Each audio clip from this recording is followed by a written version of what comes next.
Pull a chair up to the light. I am going to tell you about a bottomless hole in the ground, out in the Utah desert. A government survey team found it in the summer of 1984.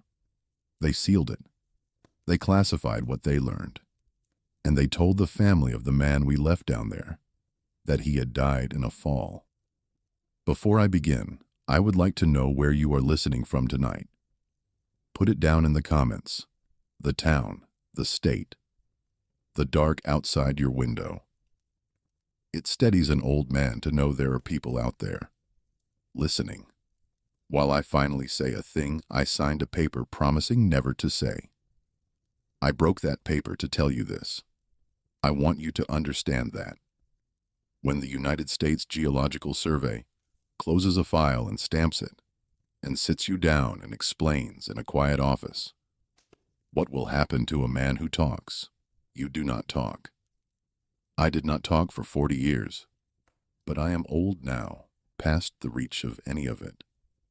And there is a thing I carried out of that hole in the rock that I am not willing to take into my own grave, because a young man went down with us and did not come up. And somebody should say what really happened to him before the only people who know are dead. There is a public file, if you go looking. It is 3 pages.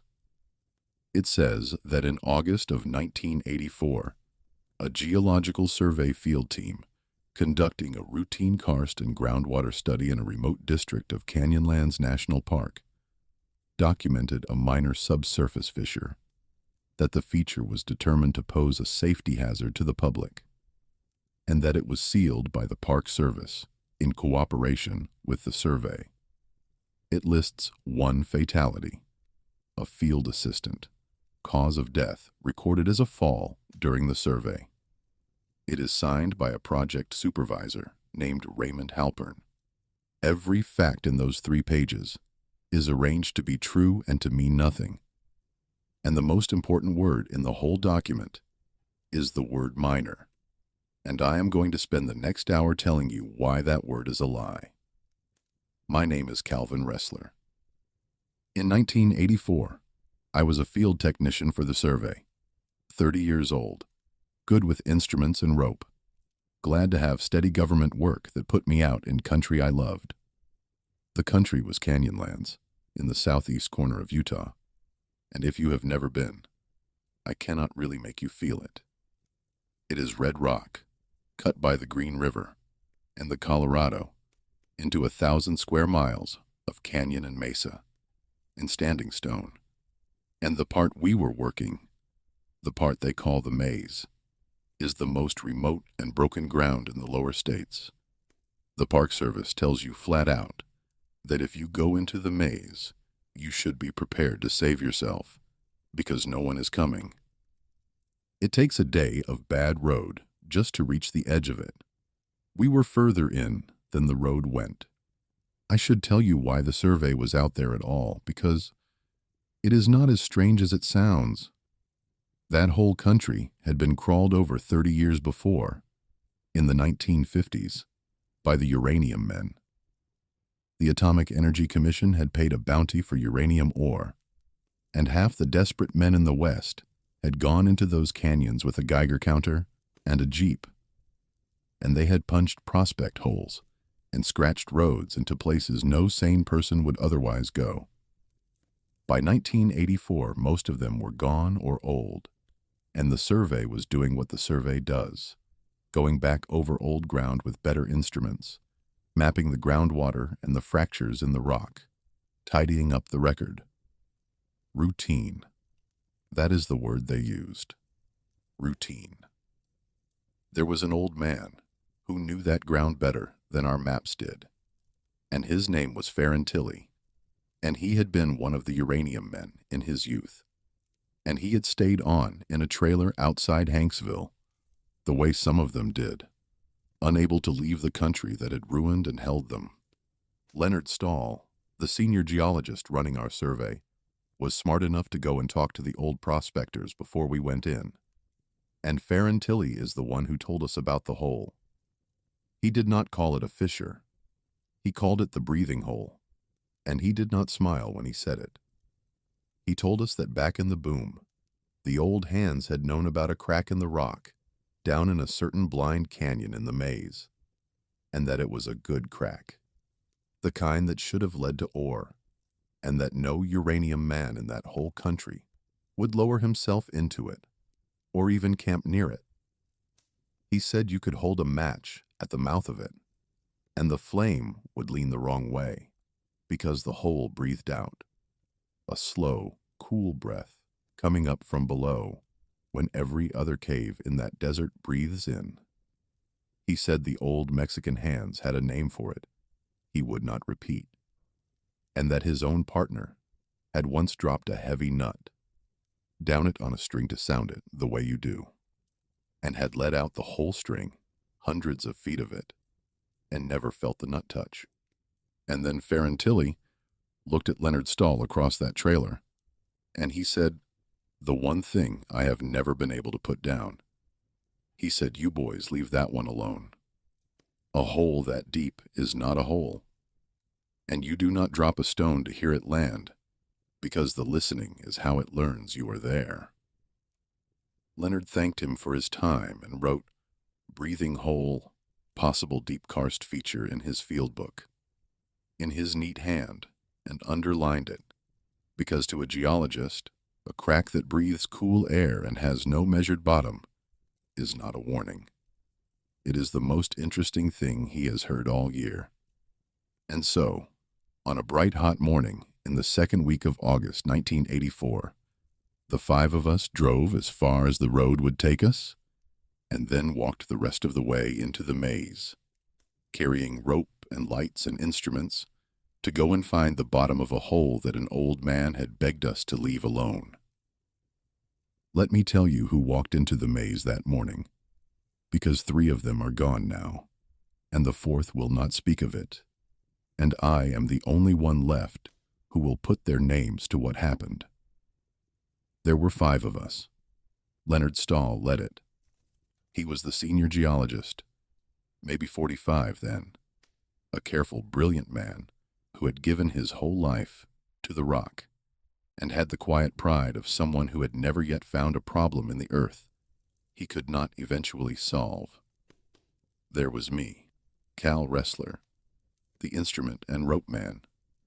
There was a younger geologist named Arlen Beck, who handled the mapping. There was a Park Service man named Gene Petrie, who came along because we were working inside the park and somebody official had to. And there was Donnie Fisk. Donnie was the youngest, 22, a field assistant fresh out of school, and I want you to know him a little because of where this is going. He was the kind of kid who made hard work lighter, who carried more than his share of the gear without being asked and never stopped asking questions. Good questions about everything. Stahl liked him the way a man likes the student who reminds him why he started. Donnie was thrilled to be there. It was his first real survey. He wrote in a little field notebook every night by the fire, and he had told his mother on the telephone before we drove in that he was about to see things no one had ever seen. He was right about that. I have wished 1,000 times he had been wrong.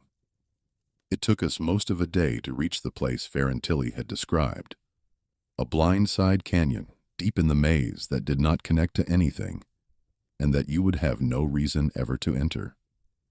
And the breathing hole was exactly where the old man said it would be, at the base of a red sandstone wall, and the first thing any of us noticed, before we noticed anything else, was that he had told the truth about the air. It was a crack in the rock about the size of a doorway, going down at an angle into black, and out of it came a steady, cool, slow current of air, moving the wrong way, breathing out into the heat of that canyon, when every instinct and every other cave in the desert says the cool air should be falling in. Donnie held his hand over it and laughed and said it felt like standing in front of an open icebox in the middle of the desert. Stahl did not laugh. Stahl was already getting out his instruments and his face had the careful blankness it got when the numbers were not behaving. Because the numbers were not behaving from the very first hour, and that is the part the public file leaves out. We sounded it first, the old way, the way Farron's partner had 30 years before. Because before you trust an instrument, you trust a weight on a line. I tied a brass plumb bob to a measuring line, marked every meter, and I lowered it into the dark. And I want to describe this carefully, because I have gone over it more than any other minute of my life. The line went down. I paid out 100 feet and felt nothing. No touch, no slack. 200. 3. I had 400 feet of marked line, and I let out every foot of it standing at the mouth of that crack. And the bob never landed, never so much as brushed a wall. The line just kept pulling steadily down out of my hands into the cool, breathing dark, taut and straight. As if the weight were still falling, as if it would fall forever, I tied on a second line. Stahl, beside me, very quiet, said, "Put it on the reel." I put it on the powered reel we used for deep instrument drops, 1,000 feet of cable, and we ran it all the way out, the counter ticking off the depth, and at 1,000 feet of cable, into a crack in a desert that has no business being more than a few hundred feet deep. To bedrock, the brass weight had still not found the bottom of the hole. Then we tried the instruments, and the instruments made it worse. We dropped a sonde to read temperature and echo, the kind of probe that pings the rock and listens for the return. And it sent its ping down into that dark, and the return never came. Not a long return. No return. As if the sound went down and kept going, and there was nothing for it to come back from. The temperature did not behave either. It should drop as you go deeper, steady and predictable, and instead it read cool and then cooler, and then it simply held. The same wrong cool reading, hundreds of feet down, as if the hole were not getting deeper into the warm earth at all, but going somewhere else entirely. And Arlen's compass, when he held it at the mouth, would not settle. The needle drifted, slow and continuous, around and around, the way a compass does when there is nothing under it to point at. We stood in that canyon in the late afternoon, with 1,000 feet of cable hanging straight down into a hole that breathed cold and gave back no echo and had no bottom our instruments could find. And even Donnie had gone quiet. And I will tell you, I felt it then, the thing I have never had a word for. Standing at the mouth of that crack, I did not feel like I was standing over a deep hole. I felt like I was standing at the edge of something that was paying attention. The cool breath coming up out of it felt less like air moving and more like something slow and patient exhaling. And I had the strong and stupid and unshakable sense that the reason the ping never came back was not that the hole was deep. It was that the hole was listening. I said we should pack it in and report it as anomalous and let somebody decide what it was from a desk. I actually said that, and I have been grateful my whole life that I said it, because it is the only thing I did right out there. But Leonard Stahl was a geologist, and a careful one, and to a careful man, a reading that makes no sense is not a thing to run from. It is a thing to be explained. He looked at that drifting compass and that flat, cold temperature line, and he said the words that doomed us. And he said them not out of recklessness, but out of the best and most dangerous quality his profession has, which is the refusal to accept that there is anything down there but rock and gas and water that he is simply not yet measuring correctly. He said, "We are not going to understand it from up here." He said in the morning, "We go down and have a look." We did not all go down. That is worth saying, because it is the only reason I am here talking to you. You do not send 5 men down a rope into an unmeasured hole. Gene Petrie and Arlen Beck stayed at the top to work the lines in the radio. Leonard Stahl went down first, then Donnie, then me. 3 of us on the rope, into the breathing dark, on the morning of the second day. The plan was sound. We were good at this. We rigged a proper descent off bolts in the sandstone, with the powered reel and a separate safety line, and field radios clipped to our chests, and we were going to go down a measured 200 feet, take readings, map what we could see, and come back up. 200 feet, no further, by the marks on the rope. A careful man's plan. I have learned since that careful plans are exactly what that place feeds on, because a careful man trusts his marks and his instruments, and down there the marks and the instruments are the first things to start lying to you. The first 100 feet were just a cave. I want to be honest about that. Cool air rising past us, red rock turning to gray, our lights throwing big shadows, the mouth of the hole, a shrinking patch of blue daylight above. Donnie was right below me on the rope, narrating everything into his radio for the men topside, excited, calling out the rock types for Arlen to log. It was, for about 10 minutes, the best day of that kid's life. And then, we passed the marks for 150 feet, and the cave opened out into a chamber, too big for our lights to find the far side of. And the daylight above us was gone, though it should not have been yet. And that is where it started. Let me stop here for one moment, because we are about to go down into the dark for real, and I do not want to take you there without saying this to you plainly. If you have ever stood at the top of a stairway, down into a black basement, or at the mouth of a cave, or anywhere the dark goes down instead of out, you may know the small animal feeling I mean. The one that says, do not go down there, with no reason it can give you. We are taught to be ashamed of that feeling, to call it childish, to walk down anyway, and feel clever for it. I am here, an old man who walked down anyway, to tell you that the feeling is older and wiser than you are, and that it is the one piece of equipment we brought into that hole that was working correctly. If this account is reaching that part of you tonight, the part that knows down is the wrong way, then stay with me and subscribe. And when you are done, leave a light on. I have slept with one burning for 40 years. There is no shame in the light. There never was. Now, the chamber, at 150 feet, where it started. The first thing was the radio. Donnie was still talking to the top, and Gene's voice came back to us, calm, and then the calm went out of it. Gene said our voices were coming in wrong.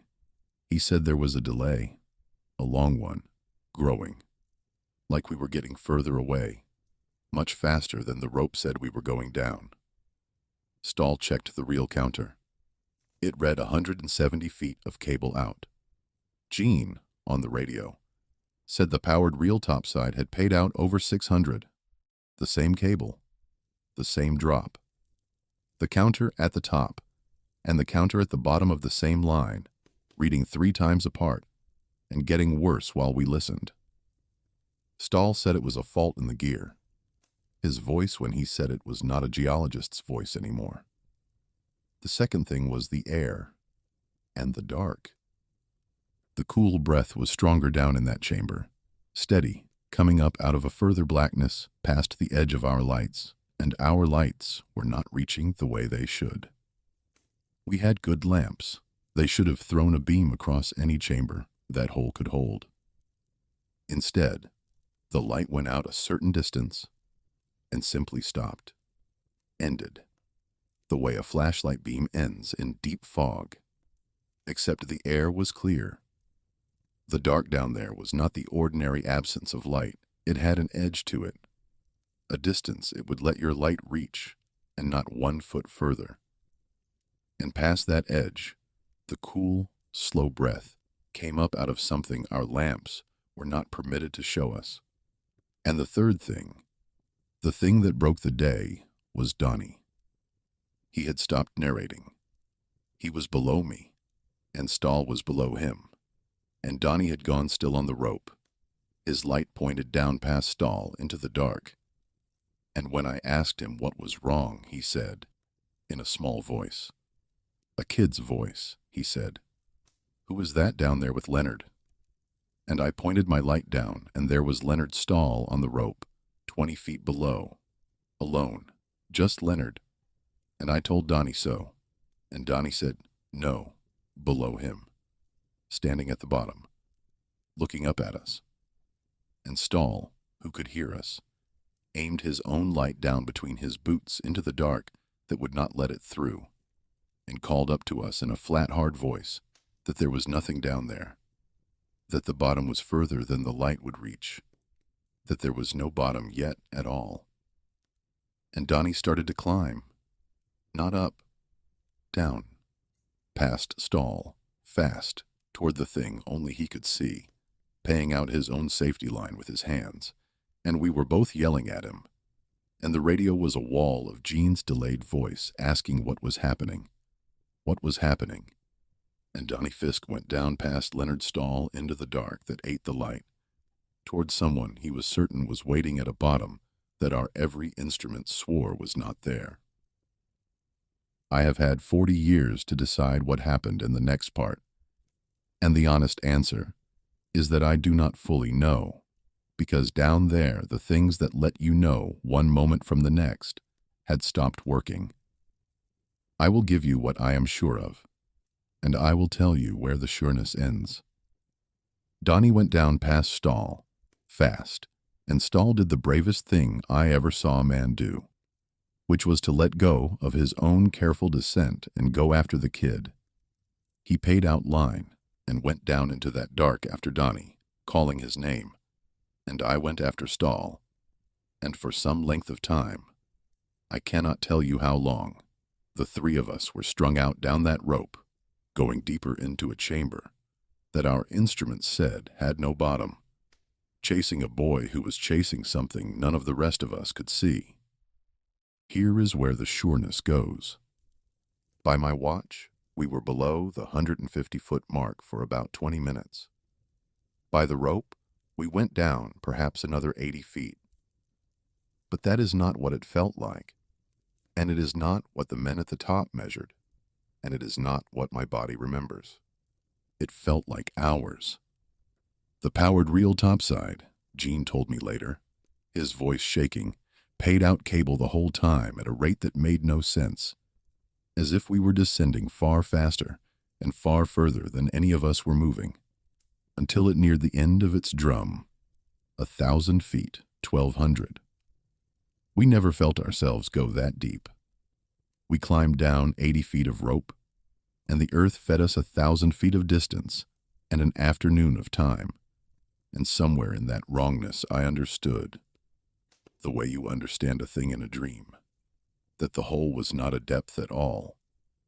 It was a distance that did not answer to the rope, and we were not going down into the rock. We were going out, away, into the cool, breathing dark, and the dark was glad of us.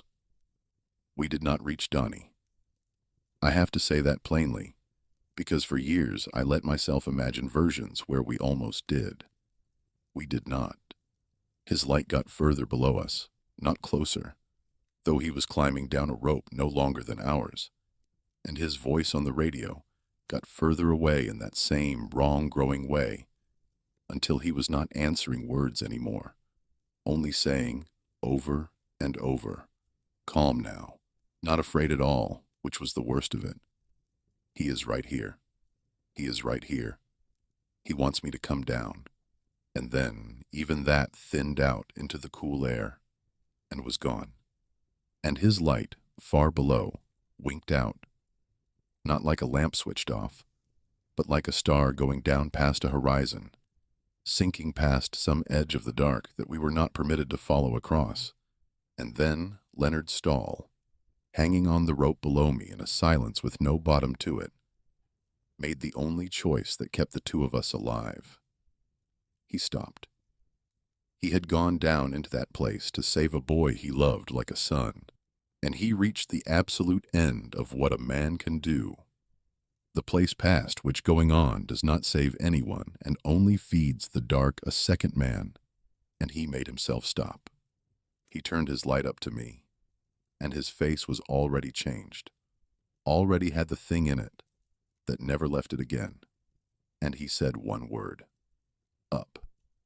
And we went up. The climb out should have been 80 feet. I do not know what it was. It was the hardest thing I have ever done, and it had nothing to do with the muscle of it. Every foot up that rope was a foot the dark did not want to give back. The cool breath pushed past us the whole way, out and up, and I had the unshakable sense the whole climb that something was paying out behind us, just past the edge of the light, keeping exactly our distance, in no hurry. The way you walk behind a guest you're seeing politely to the door, but would rather keep.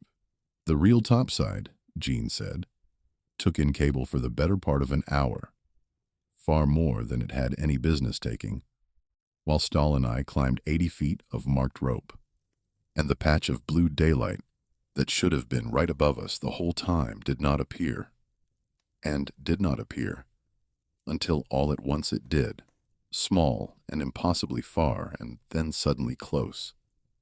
And Jean and Arlen had us by the harnesses, and were dragging us out into a canyon full of the most ordinary late afternoon sunlight I have ever fallen down and wept in. We had been below ground, by the watch's topside, a little under 2 hours. To me and Leonard Stahl, it had been most of a lifetime, and we had left the youngest of us down there, and the sun was warm on the red rock, as if nothing at all had happened. We did everything men do. We did not just leave. We stayed at that hole for 2 more days, against every instinct, and we called Donnie Fisk's name down into the cool, breathing dark, until our voices were gone, and we lowered lights and listened on the radio, and there was never any answer.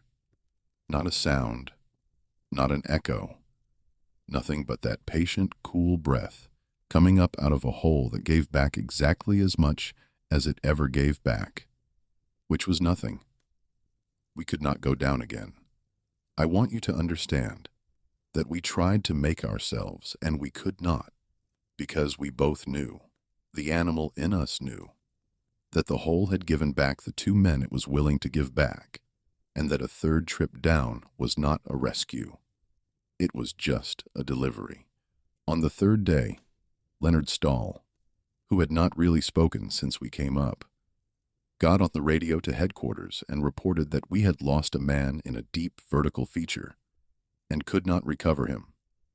And he gave the coordinates, and within a day, the people who handle that kind of thing for the government were driving in over that bad road to take the whole matter out of our hands, and that is the last clean part of the story. The part where it was still just a terrible accident in a remote place. Everything after the government arrived is about what they decided the rest of the world was allowed to know. So now you know what happened in the hole. Let me tell you what happened after, what the government did with it, and then let me close every door I have opened, because I promised you that, and because the closing is the whole reason I am breaking my word to tell you any of it. The man who arrived to take it over was the project supervisor, Raymond Halpern. He was not a cruel man, and I want to be fair to him, because I have had 40 years to be angry, and it has worn down into something closer to understanding.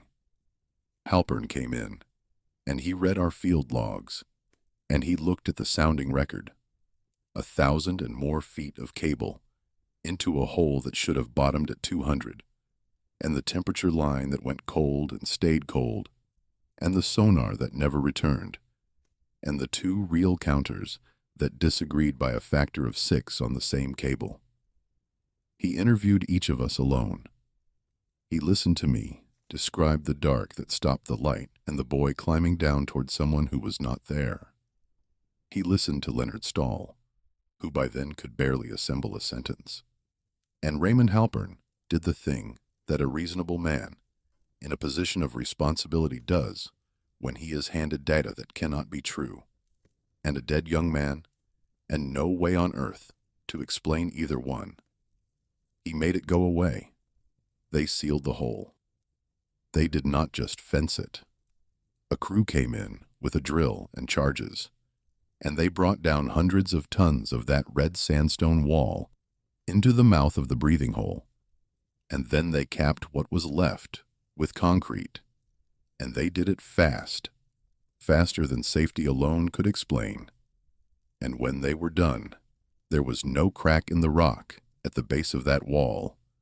There was just a scar and a slab, and the cool breath that had come up out of the earth in that canyon, for longer than there had been men to feel it, did not come up anymore.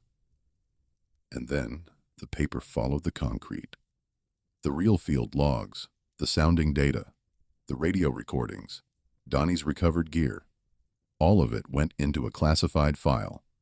And what came out the other side was 3 public pages about a minor karst fissure sealed for public safety, and a death certificate for Donald Fisk that said he died of injuries sustained in a fall.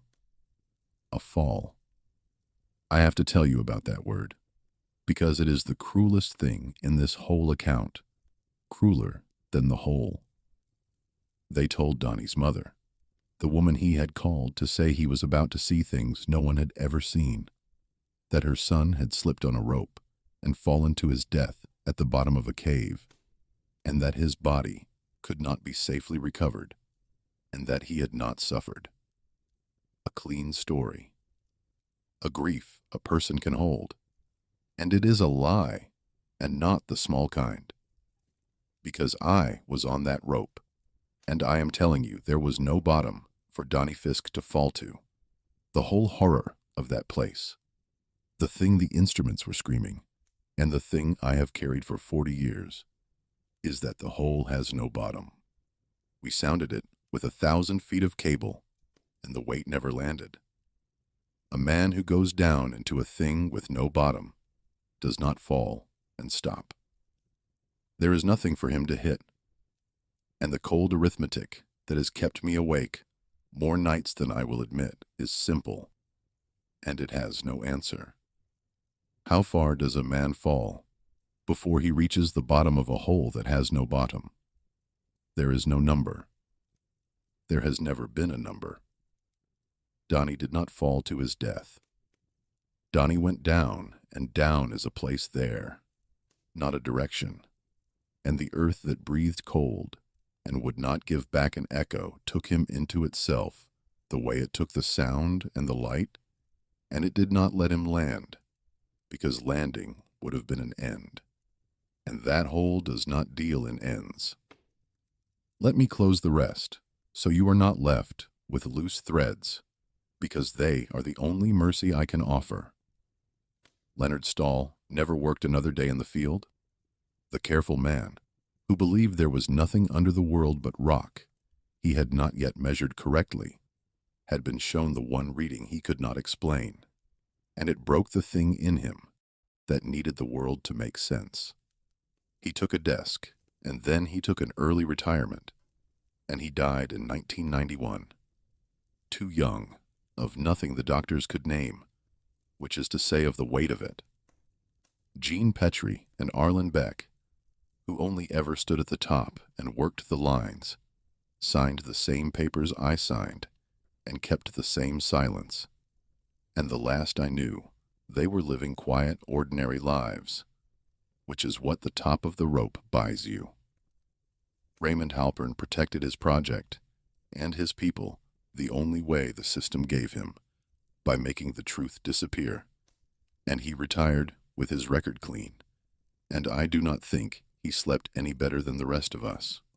Farron Tilley, the old prospector who told us to leave that hole alone, who handed us the whole warning in his trailer outside Hanksville, I went back to see, years later, and he was gone. dead in his chair one winter, the last man besides me who had known what that country was hiding, taking it with him.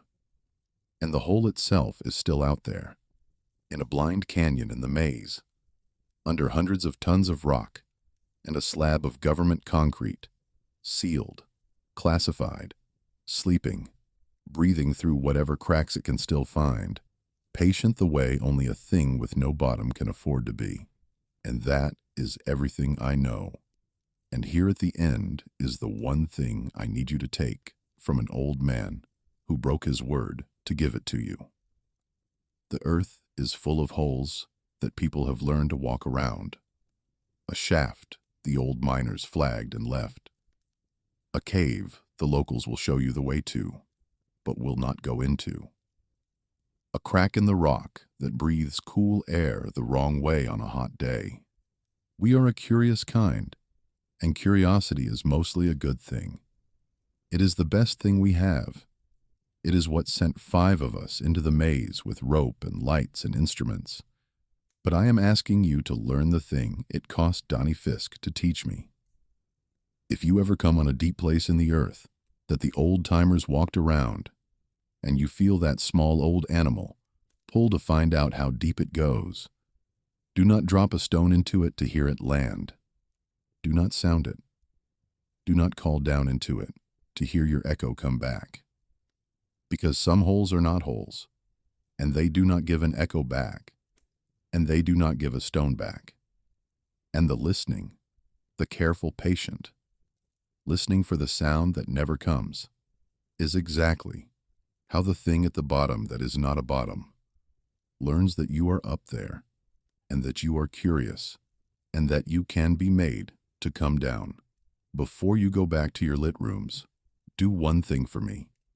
Tell me, down in the comments, if there is a place near where you grew up that everyone knew to stay out of.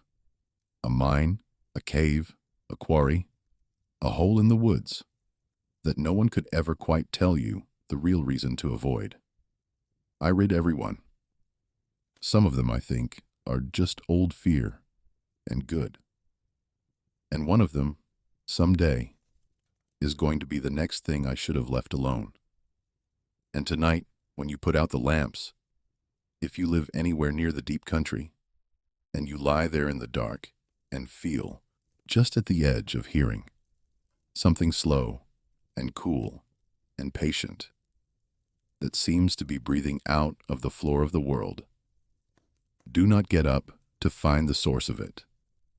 Leave a light on, and do not, whatever you do, drop the stone.